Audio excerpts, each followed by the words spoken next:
We have looked at the top 10 drivers and we've also looked at the top 10 teams. Today, we're going to be looking at the top 10 races or the top 10 Grand Prix that Formula 1 has ever had.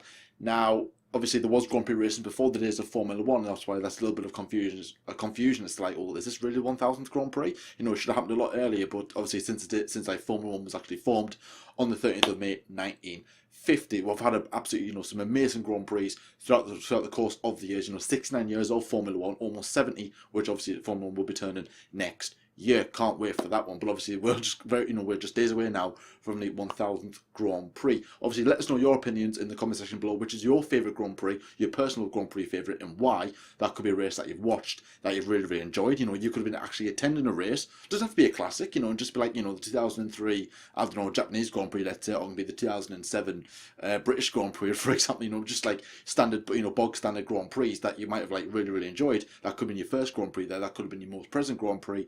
Or you could have been like, oh, I remember meeting, I don't know, Michael Schumacher or Lewis Hamilton at this particular Grand Prix. Grand Prix that give you, when you sit there, you're going to go, oh, wow, it just gives you like, that like good feeling back. For example, obviously for example, the Italian Grand Prix 2017, obviously it's not a classic race without the shadow of a doubt. But for me and Lyle, it is a classic because we were there, our first Grand Prix in Europe, away from Britain.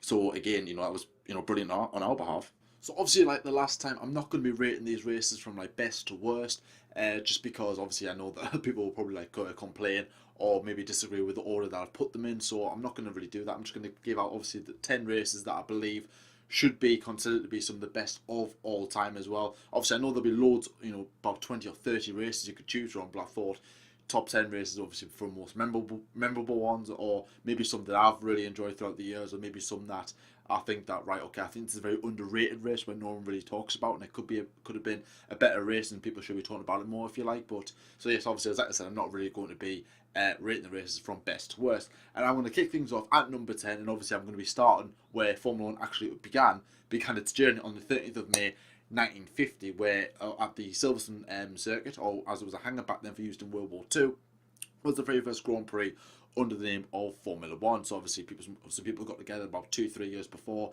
kind of like created this like league, if you like, and to determine the world's fastest driver. It wasn't until like a further 8-9 years from the first Formula 1 race until the Constructors was formed, and that would declare then the fastest team. And obviously the combination of those drivers' points from that team would then decide the team's points. So obviously with that cleared up, so obviously yes, Giuseppe Farina was the very first winner of the Grand Prix. He was the very first Formula 1 winner, and he would also he would then go on to become the first Formula 1 world champion. And the reason why I put this race in here, because whenever someone talks about Formula 1, or if you're having a conversation with someone about Formula 1, they always say, where did it all start? Was it in the 20s, was it in the 30s, or was it in the 70s? You know what I mean? So when you're having a conversation with that person, that you always say, oh, you would normally say May 1950 at Silverstone was the very first Formula 1 Grand Prix, and then you could say 1950 was the first season. Then you go and explain about different tracks. Like Germany was used, I think Belgium, Italy, Monaco, Indianapolis as well was used in the first year of Formula 1. So yes, everything that you really talk about, if you're talking about the history of Formula 1, if you're trying to explain that to someone, you would always start with this Grand Prix. And I think it's always very, very important to remember where Formula 1 actually came from. I mean, the sport has changed. I mean, it's an understatement to say so, but it has changed so much since, the days of Ascari, since the days of Ascari, Fangio, and Farina, obviously, as I said, who went on to become the very first world champion. So next up at number 9, I have put in the 2008 Brazilian Grand Prix. Now this is an absolute classic, more so for me as well, and obviously for you guys as well, because this is probably the first Grand Prix I remember watching where I understood what was going on during that race. For example, like beforehand, I would just watch a race. I wouldn't really understand too much about the situation. I didn't know where they were. I didn't know where they were racing. I didn't know what track. I didn't know, I didn't know much really. I would just watch. But this one, I remember I knew what the scenario was. I knew Hamilton could win the Drivers' World Championship. I knew the race was in Brazil, and obviously knew it was in 2008.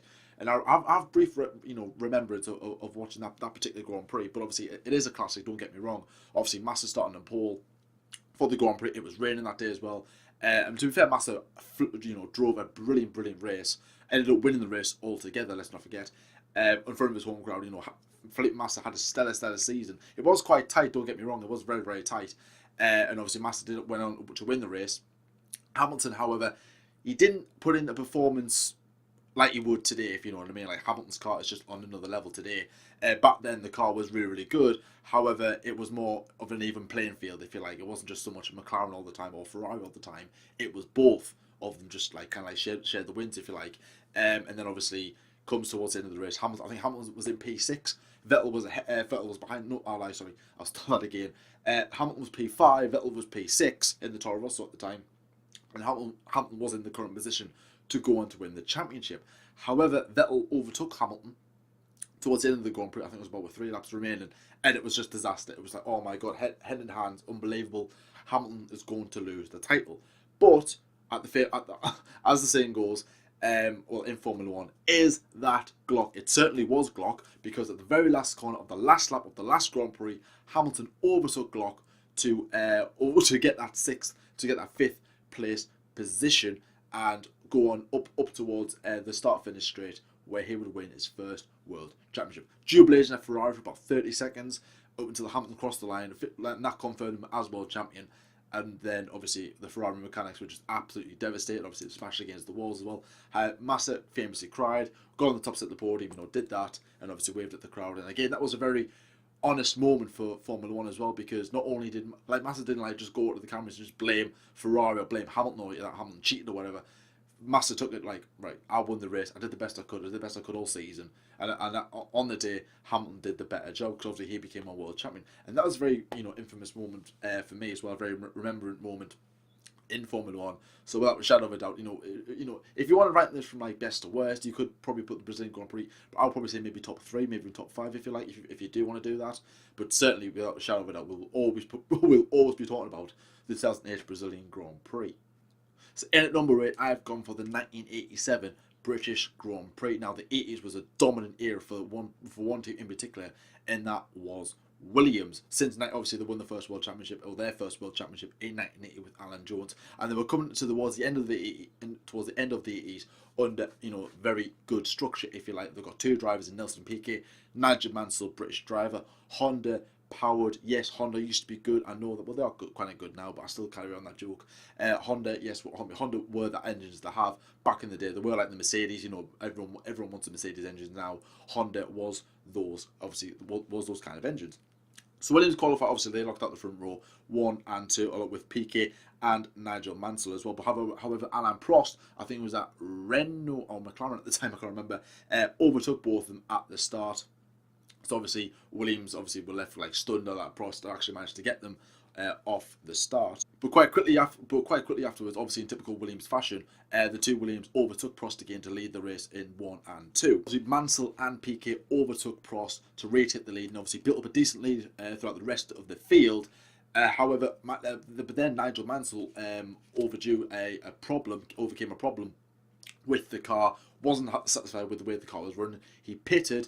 Williams eventually solved the issue. However, he rejoined 30 seconds behind his teammate Nelson Piquet. So Mansell had a lot of work to do if he wanted to impress in front of his home crowd at Silverstone. So obviously 30 seconds is a long time in Formula One. Might not seem that long in real life. However, 30 seconds in Formula One is a very, very long time. It's a very, very impressive lead to have. That's how far Mansell was away. It was impossible to go and catch up with Piquet at the time, but obviously Mansell just gunned down and absolutely thrashed that car to the best he possibly could. Caught Piquet by lap. He got close after lap after lap. Breaking the Silverstone lap record 11 times in the process, and eventually caught Piquet with 2 laps remaining. The battle went on for a bit longer.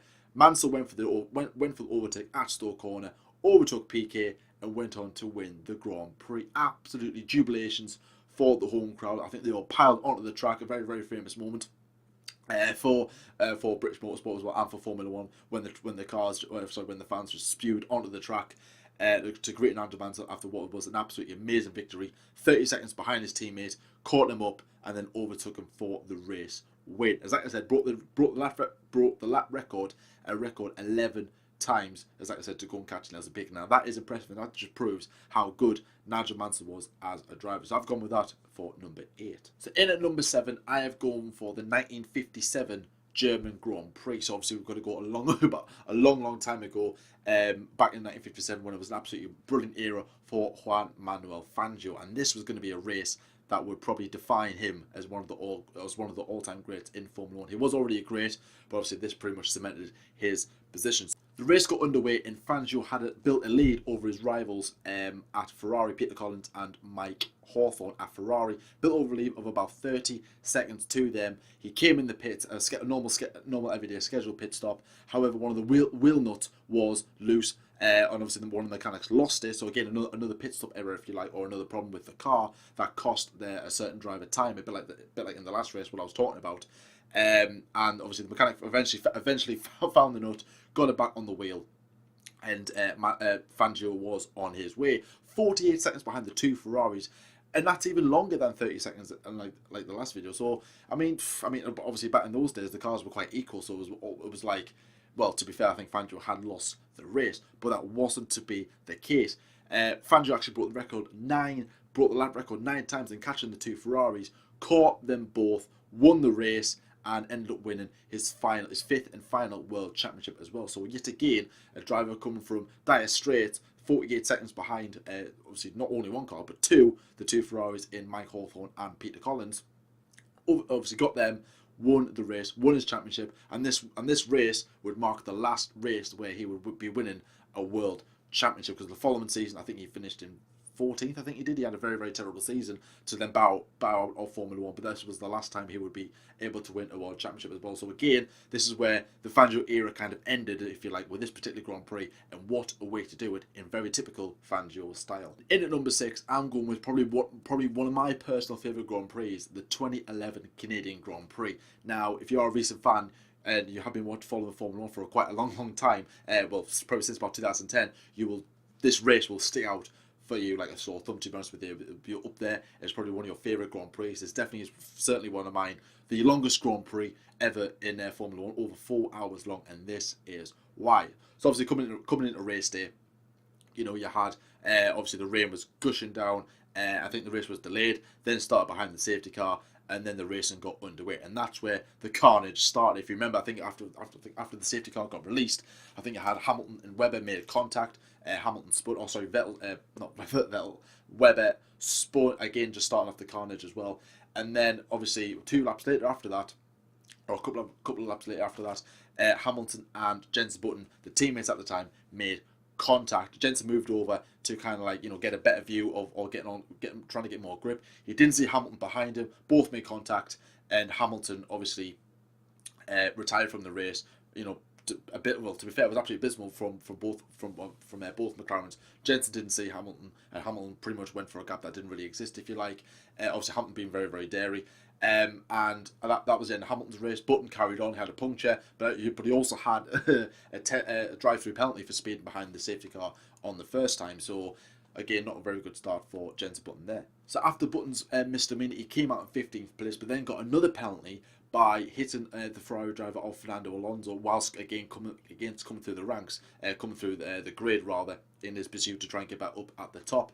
Obviously the track was drying out at this point, so obviously he hit Alonso. Alonso retired. Button got another puncture, came in for the pits again, but then got another drive for the penalty for dangerous driving. So again, it left Button, I think it must have been 16th or 17th, right at the very back. And by this point the track was drying out. Came in for another pit stop on the dry tyres, came out, and then went for it. And this is where the story really heats up, because Button just got quicker and quicker, just ticking drivers off, just another one. Eventually caught up the top 3, overtook for third, overtook for second, and then he had the sight of Sebastian Vettel's Red Bull in his helmet, and just he had him in sight. At the time, Vettel was the most dominant driver. Obviously, he was dominating the season so far. He had the quickest car, and he was on course for victory. Button, obviously, everyone wrote him off at the start of the race. He was gain on him, and then coming into the chicane, Vettel went wide, got a bit on the wet, went wide, lost the rear of the car. Button overtook him. McLaren garage went up in roar. So did the crowd. So did we as fans.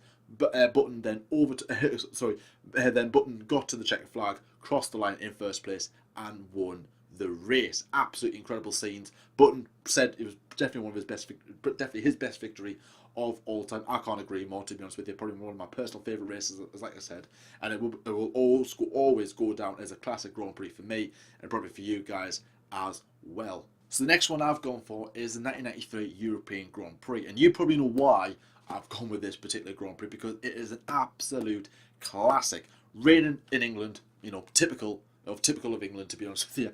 The European Grand Prix held at the Donington Park Circuit in the Midlands, in the Midlands region of England. Ayrton Senna lined up in 5th place, and the race got underway. Now they don't call Ayrton Senna the Rain Master for nothing, because he absolutely just tormented this first lap. He started in 5th place, passed Schumacher at turn 3 to go to 4th place, overtook Verlinger for 3rd, then overtook Damon Hill for 2nd place, and then eventually caught up with Alain Prost to take the lead of the race at turn 10. So from start to finish, from start to turn 10, Senna went from 5th to 1st in the rain. No one had ever seen anything like it, to be fair. And let's not forget that he was in a car that was very underperforming, because I think they just went from McLaren Honda in 1992 to McLaren Ford in 1993, and the car was so underpowered. And bearing in mind that Ayrton Senna had just won the race previously in Brazil, so obviously, to be fair, this was right off, and the two Williams drivers of Damon Hill and Alain Prost were, to be fair, guaranteed to win this one as well, even though Alain Prost did retire at the previous race in Brazil. Senna, showing what he did, as like I said, he overtook Schumacher, overtook Verlinger, obviously overtook Hill, and then eventually got Prost, and then obviously went on to win the race by over a minute. So not only did he dominate the first laps, he dominated the race by over a minute. Absolutely incredible from Ayrton Senna, and this race probably defined Ayrton Senna as probably one of the best drivers of all time, and definitely, in my opinion anyways, the best in the rain. Absolutely, you know, incredible race. And obviously, if you were you there? Did you witness it, or do you remember watching that race? Obviously, let us know in the comment section below, and just tell us how you were feeling on that particular day. So in at number 4, I've gone with another personal favourite race of mine, the 2012 Brazilian Grand Prix. Now this, for me, will stand out forever within my Formula 1, you know, obsession, if you like, my fandom anyway. Now, coming into this Grand Prix, there was 2 drivers up for the title, Sebastian Vettel in the Red Bull and Fernando Alonso in the Ferrari. Sebastian Vettel had a very, you know, quiet 2010, a very dominant 2011, obviously coming off the back of 2 double world championships as well for both Red Bull and for Sebastian Vettel himself, 2 world championships drivers, 2 world championships, and 2 constructors championships for them both. And obviously Fernando Alonso, obviously in his 3rd season at Ferrari, hasn't won a world championship, had a sniff in 2010, nowhere near in 2011, on a rejuvenated patch in 2012, and this is what he was going for as well, a 3rd world championship as well, as was Sebastian Vettel. So one of them was going to become a 3-time world champion, but the question was, who was it going to be? Alonso had a really, really good start. Vettel got a bit bogged down coming in the first couple of corners as well, got swamped by about 2 or 3 cars, so jumped from, I think he started about 3rd or 4th, got about 7th, and then obviously absolute scenes when he made contact with the Williams of Bruno Senna. He spun, got to the back of the Grand Prix, obviously retiring Bruno Senna, I think he did. I think even Sergio Perez got caught up in the melee at the time. So obviously that ruined his race, ruined Bruno Senna's race. But more importantly, at the time, it ruined Sebastian Vettel's race. Got a bit of damage on his car. A lot of people were like, "Oh, is he gonna retire? Is this the end of the title bid? Has Alonso won it?" Everyone thought he did, and obviously Alonso absolutely drove a superb, brilliant Grand Prix. So Vettel got underway again, got in the pits, changed tyres, and then went on to pursue Alonso. So at this point, Alonso was in 4th place during the Grand Prix, and it wasn't going to be enough for him. However, up ahead, there was, I think, had Nico Hülkenberg and Lewis Hamilton battling for the lead. In obviously, I think Hülkenberg was in P1 and Hamilton was in P2. Hamilton went for the overtake. They made contact, and that ended both of their races. And that was the end of McLaren's, Lewis Hamilton's era at McLaren. The last race for him, he was the bout of that. Nico Hülkenberg, obviously his first full season back in Formula 1 after a year out in 2011. Obviously going for the race win as well. Bear in mind, he got pole position here back in 2010, the last time he did race in Formula 1.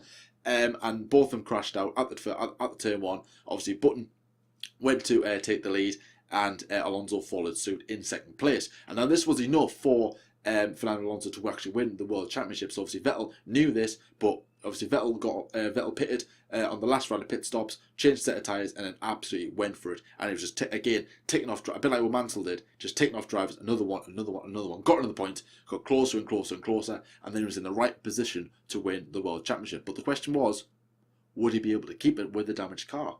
That was up until Paul di Resta decided to crash, spinning off with about 2 or 3 laps remaining. Safety car came out, and that would pretty much define the race result. At this point, Vettel was 6th, and that was enough for him to win the World Drivers' Championship for the 3rd time. Alonso was 2nd. There's nothing more he could have done.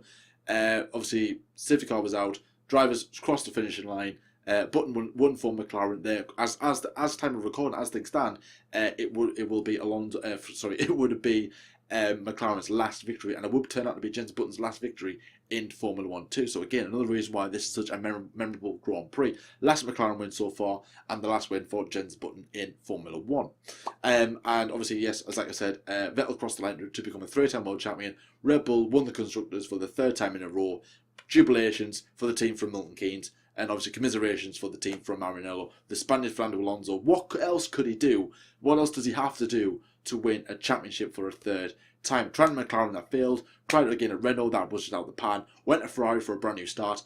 3 times, no world championships. Can he win it in 2013? He didn't. Spoiler alert, he didn't.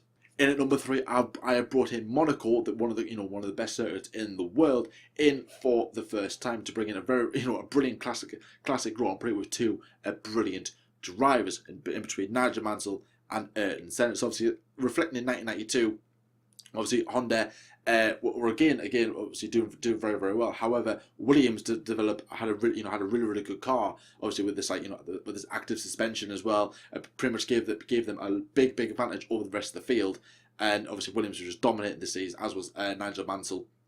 Coming back, I think he retired for a bit, then came back into the sport, and then obviously just drove a brilliant season to go on to win his first and only World Drivers' Championship. So Nigel Mansell had a dominant Grand Prix, had a lead of about 30 seconds in Monaco over his rival Ayrton Senna in the McLaren Honda, and that was up until lap 70, when Mansell was coming into the tunnel, picked up a puncture, and that would just pretty much ruined his Grand Prix at the time as well. And obviously it was like, oh, salvage moment for Ayrton Senna as well, because he would have known that he would have been able to get up and close and overtake Nigel Mansell, who said that he had to drive the car really slowly because obviously he didn't want to fully damage the car, because he knew that he could go obviously back to the pits and repair the car. However, he was about halfway to the pits, and he was saying that the brakes weren't working, the gearbox wasn't working.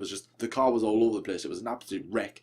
Got back to the pits, changed tyres, and then got underway, with only a handful of laps remaining. Eventually got caught up to Ayrton Senna with about 2 or 3 laps remaining. I think the time from when he left the pits, I think it was from about 5.6 seconds to about 1.6 seconds, and then she got closer and closer and closer. So eventually, till about 3 laps to go, they were literally neck and neck. Senna was there, and Nigel Mansell was just right behind him. And obviously, the famous scenes is obviously when Mansell was trying to overtake Ayrton Senna in Monaco, and the famous saying goes, "You can't overtake in Monaco," and Ayrton Senna kind of like proved that theory, if you like. And this is probably where the famous saying gets its name from, if you like. So obviously Nigel Mansell was trying to get away around Senna. Senna was blocking each and every move that Mansell tried to give. He knew where he was going to go. He knew whereabouts his car was. Mansell was getting more and more frustrated. He should have won the Grand Prix. He didn't. Senna kept Nigel Mansell at bay for another 3 laps, and then crossed the line as race winner. And I remember just these scenes of when I think it was when Martin Brundle was doing his Senna documentary on Top Gear about 9-10 years ago now. Wow, bloody hell. That was a long time ago. And I remember that moment of like Murray Motor said, Mansell's weaving this way and that way, but Senna won't let him pass. And obviously that was that Grand Prix. Mansell was just trying to get past him, and Senna blocked him and used all of his skill, all of his defensive work to keep the Briton at bay. So my penultimate Grand Prix for this one, I've gone for the 1981 Spanish Grand Prix. Now, I wasn't considering this one. However, I have seen a lot of people, when they said, oh, like, name your top 10 races, a lot of people have said 1981 in Spain. Now, this is one of the Grand Prix that I wasn't too aware of. I never really heard of this one, why it was supposed to be a classic, until I read up about it, and I was like, wow, imagine this Grand Prix, in this day and age. A lot of us would have been talking about it for weeks. And this one involves Gilles Villeneuve, arguably one of the best F1 drivers of all time. However, his career was cut quite short in a dramatic style as well. And obviously, it's the sad passing of the Canadian, and obviously the father of Jacques Villeneuve, everyone's favourite driver, if you like, in this day and age. So the penultimate Grand Prix I've gone for is the 1981 Spanish Grand Prix. Now, this is a Grand Prix I didn't know too much about until I did my research on it, and the reason why I picked this Grand Prix was because again, it just shows how skillful Gilles Villeneuve was. Bear in mind that he didn't have enough chance to actually progress, to really show his talent, to be able to win more races and even a World Drivers' title. And as I said, a lot of people were saying, 1981 Spanish Grand Prix, 1981 Spanish Grand Prix, and I was like, ooh, why is this the classic? What happened in this particular Grand Prix? And to be fair, it turned out to be an absolute classic. So Gilles Villeneuve started in 7th on the grid, and obviously a couple of his rivals up ahead. However, the Ferrari wasn't really a special, well-performing car, if you like. So obviously Gilles, didn't really have enough pace compared to his competitors like the Williams and McLarens up ahead. So Gilles was up to 3rd by the first corner, by obviously some drivers up ahead getting off the line quite badly. So from 7th to 3rd in the first corner, very, very impressive. Obviously I know that the drivers up ahead did blunder, but obviously Gilles got away well, and then overtook the Williams of Carlos Reitman, and overtook them a couple of corners later, and got into 2nd place. However, the other Williams of Alan Jones was well ahead up until lap 14, when Alan crashed out of the race in dramatic style, and Gilles actually took the lead of the Grand Prix. So obviously Gilles led in the race. However, the driver that he did overtake beforehand, Carlos Reitman, actually caught up to him, as well as a bunch of other drivers did as well. So, and obviously there was those drivers trying to overtake Gilles, going in for like moves. Gilles was defending for his life, if you like, obviously for the race win. In the straight, the Ferrari was quite quick, but it was in the corners that he was overpowered by the other drivers. And obviously, I think Reitman and Laffite tried to get him to obviously try to overtake Gilles, but Gilles put his skill to the full test, used all of his experience and his talent to keep everybody at bay, crossing the line to win the Grand Prix by, I think it was about 0.22 seconds over his other rivals as well. I think there's about 1.5 seconds between the entirety of the top 5 when they all crossed the line, making it the second closest finish in Formula 1 history. So that's another reason why I put it there as the second closest finish in Formula 1, and of course just demonstrating the sheer skill of Gilles Villeneuve. When I read about this Grand Prix, I was like, wow, that is very impressed. I'm very, very impressed with how Gilles dealt with the situation as well. It's a driver that I don't really know a lot about, but I think I'll definitely do my research on Gilles after this particular Grand Prix. So can you remember the 1981? Can you remember the 1981 Spanish Grand Prix? Were you there? Did you ever have you ever seen it, or have you just learned it? Have you just learned like a new fact as I just have? And last but definitely not least, I'm going with the 1971 Italian Grand Prix. Now, in the last race I did the second closest finish in Formula 1, and for this one I'm doing the closest finish in Formula 1. What a race this was. This is certainly, for me, a very underrated race when you are talking about some classic Formula 1 races. There was about 1.5 seconds between the top 5 that finished, and there was only about, I think, 0.1 of a second between first and second place. It was literally about a thousandth of a second. It was literally like that. It was just so close, in a very, very good era of Formula 1, the golden age of F1, if you like. And if I watch that race today, it would certainly be an all-time classic, and we'll be talking about it for weeks and weeks and weeks. Twitter would go on a meltdown and everything. We'll be talking about it for weeks as well. As like I said on the debate show, there wouldn't be a topic this week. Okay, let's talk about this particular Grand Prix that happened. So I think there was about 24 times that the race lead changed. So like 1 minute would be one driver, then it'll be the next, and then the next. So it was an absolutely crazy Grand Prix. So the top 5 finishes on this day was actually the British driver Peter Gethin for the BRM. He finished in first place. Ronnie Peterson in the March, the Swedish driver, finished a thousandth of a second behind Peter. In third place was Francois Sever, 9,000th of a second behind Peter. In fourth place was Mike Hillwood, another British driver, about 100th of a second behind him. And Howden Ganley for BRM, his teammate to Peter, who obviously won the race, was 600th of a second behind them. And that was absolutely incredible race to be researching as well, because, as like I said, I didn't really know much about the race. I knew there was a very close Grand Prix, however, I didn't think it was that one as well. So again, another learning curve for me. And this is where I'll conclude the top 10 Grand Prix of all time. Thank you very much for watching if you have done already. Let us know in the comment section below, as like I said at the start, which is your favourite Grand Prix that you've ever seen, you've ever attended as well, or your most memorable, or even leave your top 10 down in the comment section below. And obviously go and check out our last 2 top 10s that we've done, and as well as our Grand Prix preview for China that we did yesterday. And check out Lyle's top 10 video where he'll be doing top 10 seasons. He'll be doing that tomorrow. And Saturday you have got the F1 debate show, and Sunday you have the race review with yours truly. So check us out there as well. And if you're only around here, please like and subscribe as well. 505 as well. Absolutely amazing progress as well. And yes, until next time, guys, I shall see you later.